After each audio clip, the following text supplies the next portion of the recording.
Good evening and welcome back to another episode of The Longing. Tonight we're going to be reading a book.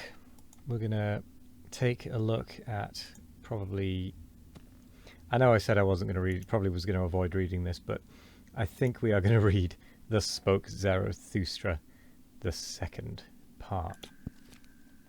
So let's crack on with that, shall we? Thus spake Zarathustra. Second part.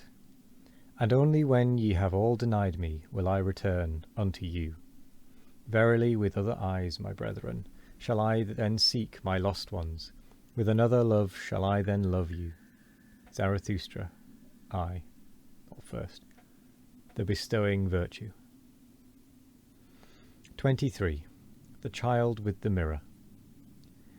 After this, Zarathustra returned again into the mountains to the solitude of his cave, and withdrew himself from men, waiting like a shower who hath scattered his seed. His soul, however, became impatient, and full of longing for those whom he loved, because he had still much to give them. For this is hardest of all, to close the open hand out of love, and keep modest as a giver. Thus passed with the lonesome one months and years. His wisdom, meanwhile, increased, and caused him pain by its abundance. One morning, however, he awoke ere the rosy dawn, and having meditated long on his couch, at last spake thus to his heart. Why did I startle in my dream, so that I awoke? Did not a child come to me carrying a mirror? O Zarathustra, said the child unto me, look at thyself in the mirror. But when I looked into the mirror, I shrieked, and my heart throbbed. For not myself did I see therein, but a devil's grimace and derision. Verily all too well do I understand the dream's portent and monition. My doctrine is in danger. Tares want to be called wheat. Mine enemies have grown powerful, and have disfigured the likeness of my doctrine, so that my dearest ones have to blush for the gifts that I give them. Lost are my friends, the hour hath come for me to seek my lost ones. With these words Zarathustra started up, not however like a person in anguish seeking relief, but rather like a seer and a singer whom the Spirit inspireth. With amazement did his eagle and serpent gaze upon him, for a coming bliss overspread his countenance like the rosy dawn.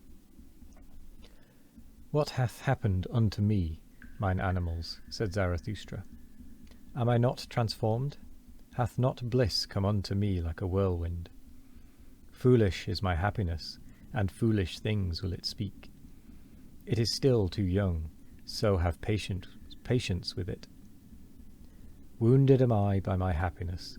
All sufferers shall be physicians unto me. To my friends can I again go down, and also to mine enemies. Zarathustra can again speak and bestow, and show his best love to his loved ones. My impatient love overfloweth in streams, down towards sunrise and sunset, out of silent mountains and storms of affliction, rusheth my soul into the valleys. Too long have I longed and looked into the distance, too long hath solitude possessed me. Thus have I unlearned to keep silence. Utterance have I become altogether, and the brawling of a brook from high rocks, downward into the valleys will I hurl my speech. And let the stream of my love sweep into unfrequented channels. How should a stream not finally find its way to the sea? Forsooth, there is a lake in me, sequestered and self-sufficing, but the stream of my love beareth this along with it, down to the sea. New paths do I tread, and new speech cometh unto me. Tired have I become, like all creators, of the old tongues. No longer will my spirit walk on worn-out souls. Too slowly runneth all speaking for me. Into thy chariot, O storm, do I leap, and even thee will I whip with my spite. Like a cry and a huzzah will I traverse wide seas, till I find the happy isles where my friends sojourn, and mine enemies amongst them, how I now love every one unto whom I may but speak. Even mine enemies pertain to my bliss. And when I want to mount my wildest horse, then doth my spear always help me up best. It is my foot's ever-ready servant. The spear which I hurl at mine enemies, how grateful am I to mine enemies that I may at last hurl it. Too great hath been the tension of my cloud.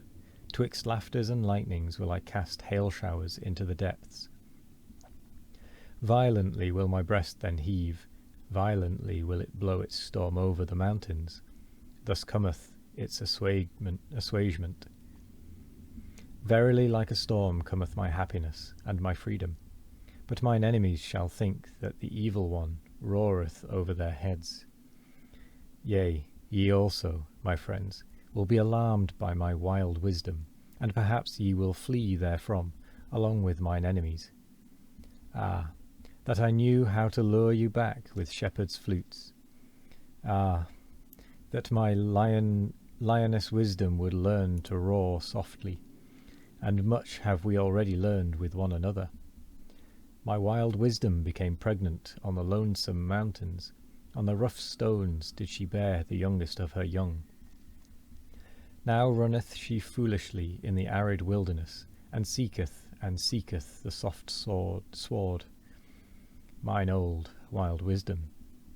On the soft sward of your hearts, my friends, on your love would she fain couch her dearest one.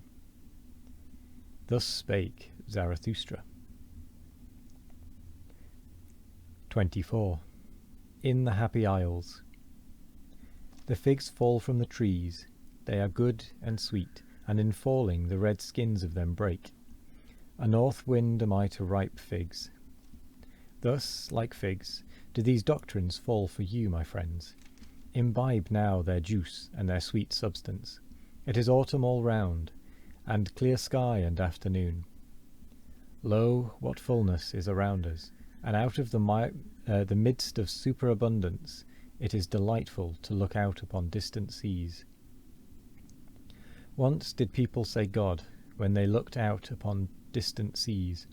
Now, however, have I taught you to say Superman. God is a conjecture, but I do not wish your conjecturing to reach beyond your creating will. Could ye create a God? Then I pray you, be silent about all gods, but ye could well create the Superman. Not perhaps ye yourselves, my brethren, but into fathers and forefathers of the Superman could ye transform yourselves, and let that be your best creating.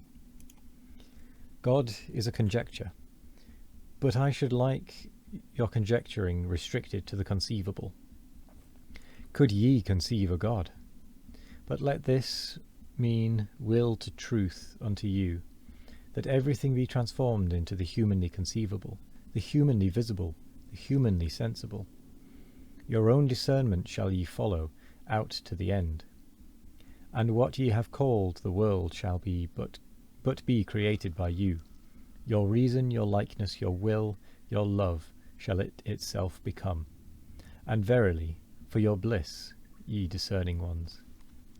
And how would ye endure life without that hope, ye discerning ones? Neither in the inconceivable could ye have been born, nor in the irrational. But that I may reveal my heart entirely unto you, my friends, if there were gods, how could I endure it to be no God? Therefore there are no gods. Yea, I have drawn the conclusion now. However, doth it draw me? God is a conjecture, but who could drink all the bitterness of this conjecture without dying?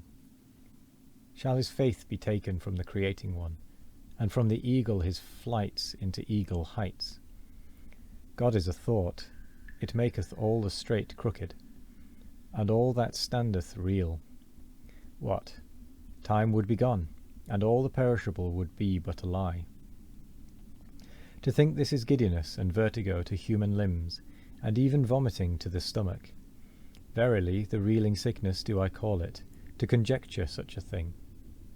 Evil do I call it, and misanthropic, all that teaching about the one, and the plenum, and the unmoved, and the sufficient, and the imperishable. All the imperishable, that's but a simile, and the poets lie too much. And with that, we're going to end the chapter there.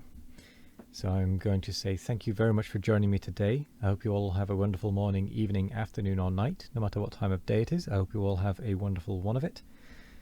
And as always, we will be back tomorrow for more of The Longing. Goodbye.